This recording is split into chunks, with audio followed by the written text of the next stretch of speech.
പിറമാടം പള്ളിത്തർക്കത്തിൽ പിന്നോട്ടില്ല എന്ന് വ്യക്തമാക്കിയ ഓർത്തഡോക്സ് സഭ 2022 ഡിസംബറിൽ വിധി നടപ്പാക്കിയതാണെന്നും അന്ന് മൂവാറ്റുപുഴ തഹസിൽദാരും പോലീസും രേഖകളിൽ ഒപ്പുവെച്ചതാണെന്നും ഓർത്തഡോക്സ് സഭ.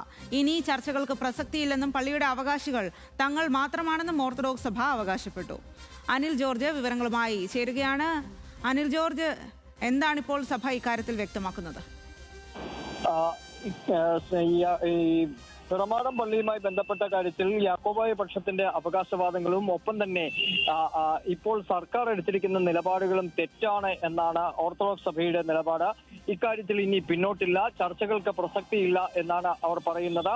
2022 ഡിസംബറിൽ തന്നെ കോടതി വിധി നടപ്പാക്കിയതാണ്. ഡിസംബർ 17 തഹസിൽദാരുടെ സാന്നിധ്യത്തിൽ പോലീസ് ഈ വിധി നടപ്പാക്കുകയും ചെയ്തു.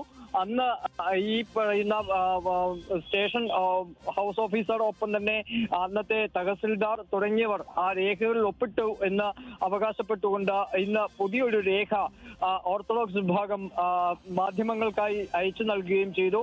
ഇനി ഇക്കാര്യത്തിൽ പിന്നോട്ടില്ല. 2022 തന്നെ പൂർത്തിയായ ഒരു വിധി ഇപ്പോൾ എങ്ങനെയാണ് വീണ്ടും അല്ല എന്ന് അവകാശപ്പെട്ടുകൊണ്ടൊരു വിഭാഗം രംഗത്ത് വരുന്നതെന്നും അവർ പള്ളിയുടെ അവകാശികളെന്ന് പറയുന്നത് ഏത് അർത്ഥത്തിലാണെന്ന് മനസ്സിലാവുന്നില്ല എന്നും ഓർത്തഡോക്സ് സഭ പറയുന്നു. അതിനാൽ തന്നെ ഇനി സർക്കാർ മുമ്പോട്ട് വെക്കുന്ന ചർച്ചകൾക്കോ അല്ലെങ്കിൽ ജില്ലാ ഭരണകൂടം മുൻകൈ എടുത്ത് നടത്തുന്ന ചർച്ചകളോടോ കാര്യമായ നിലയിൽ പ്രതികരിക്കാനില്ല എന്ന് തന്നെ ഓർത്തഡോക്സ് വിഭാഗം പറയുന്നു. തങ്ങൾക്ക് അവകാശപ്പെട്ട, തങ്ങൾക്ക് കോടതി അനുവദിച്ചു നൽകിയ പള്ളി, ആ പള്ളിയിൽ തങ്ങൾ ആരാധന തുടരും.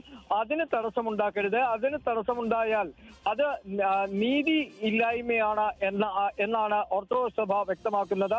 ഇത് വരും ദിവസങ്ങളിൽ കൂടുതൽ സംഘർഷത്തിലേക്ക് കാര്യങ്ങളെ എത്തിക്കും എന്ന ഉറപ്പാണ്. സമാനമായ നിലയിൽ തന്നെ 8ഓളം പള്ളികളുടെ കാര്യത്തിലും കോടതി വിധി അടക്കം ഉടൻ തന്നെ പുറത്തു വരാനുണ്ട്.